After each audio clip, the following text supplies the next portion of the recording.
হেই welcome everyone. এখন দেখতে পারতেছি আমরা বিটিসির চার্ট, আর যেটা মনে হইতেছে এখন স্ট্রং পজিশনে আছে। কি জন্য যে লেভেলটা এখানে দেখতেছো 1,07,000, তো সেটা করলাম একটা ভালো পয়েন্ট। কি জন্য এটার নিচে অনেক দিন ধরে আসতেছে না, ঠিক আছে। আর তার উপরে যে একটা পয়েন্ট আছে যেখানে হলো 9 থেকে 10,000, সেটার লেভেল করলাম অনেক ভালো। এইটার নিচে গেলাম আসার একটা চান্স এখন দেখতেছি না। কি জন্য দেখো এইখানে গুলো বারে বারে হোল্ড করতেছে। এর আগে ঠিক একই পজিশন চাইছিল, তারপরে ফল ব্যাক করছিল, আবারও সেই একই পজিশনে মানে 1,11,000 পয়েন্টে ট্রেড করতেছে। তো এখান থেকে আরেকটু নিচে আসতে পারে বিটিসি, কিন্তু তারপরে এখান থেকে অবশ্যই ফল ব্যাক করবে। এই 7,000-এর নিচে আমার মনে হয় আসবে না। আর যদি আমরা ইথিরিয়াম দেখি, ইথিরিয়ামের পজিশনও একটু ভালো আর একটু খারাপ তুমি বলতে পারো। কি জন্য যে পয়েন্ট ট্রেড হইতেছে এখন মানে ট্রেড হইতেছে, সেই পয়েন্টটা আমার মনে হয় হোল্ড নাও করতে পারে। কিন্তু তার নিচে যে পয়েন্টটা দেখতে পারতেছো এই এরিয়াটা, তো সেই এরিয়াতে অবশ্যই আসতে পারে একটা চান্স আছে। কি জন্য এখানে কোনো পজিশন নয়, জাস্ট 1 ক্যান্ডেল 2 ক্যান্ডেল যেটা দিয়ে পাম্প হয়েছিল। তো এইখানে হোল্ড নাও করতে পারে। আমার মনে হয় এই লাইনে এসে ইথিরিয়ামটা হোল্ড করতে পারে, তারপর আবার উপরে আসতে পারে।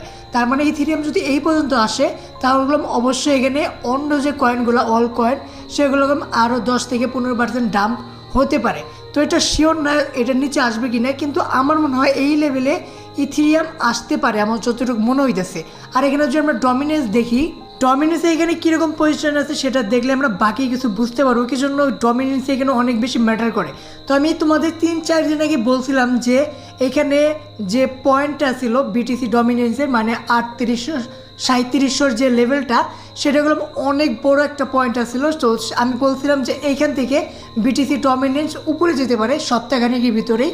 তো 3 দিনের মধ্যে গেলাম একটা পাম্প দিছিল, আবার আজকে গেলাম আরেকটা পাম্প দিছে। তার মানে এখন মার্কেট ফর্ম হতে আছে। তো যেমনটা দেখা যাইতেছে যে ইথিরিয়াম আর বিটিসিতে, যে বিটিসি আরেকটু নিচে আসতে পারে, ইথিরিয়ামও ভালোই আরও $300-400 নিচে আসতে পারে।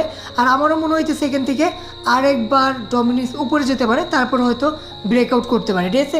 কিন্তু এখানে আমি যেমনটা প্রথমে বলছিলাম যে বিটিসি ডমিনেন্স উপরে যাবে সপ্তাহখানেকের ভেতরে, এখানে গেলাম তাই করছিল। এটা আমি বুঝলাম কি জন্য অনেক দিন ধরে 3700 নিচে ডমিনেন্স আসতেছে না, মানে একটা ভালো স্ট্রং পয়েন্টটা হোল্ড করছিল। তো সেখান থেকে বোঝা গেল যে না এখন উপরে যেতে পারে। আরও যে অন্য অন্য কয়েনগুলো আছে সেগুলো অবস্থা তো খুবই বাজে, মানে কি বলবো, বাজের চেয়েও বাজে চলে গেছে। যে কোনো কয়েন ধরলেই ভাই এত পরিমাণ দাম কয়েনের, যেটা ভাবা যায় না। তো আরেকটু হতে পারে বা নাও হতে পারে, আমার মনে হয় আরেকটু হলেও হতে পারে। কি জন্য এটাই তো লাস্ট বটম, আর কত নিচে আসবো। কিন্তু আসতেও পারে নাও আসতে পারে। যদি আসে তাহলে তো খুবই বাজে, আর যদি না আসে তাহলে একটু রিল্যাক্স হওয়া যাবে। তো দেখা হবে পরের ভিডিওতে, বাই।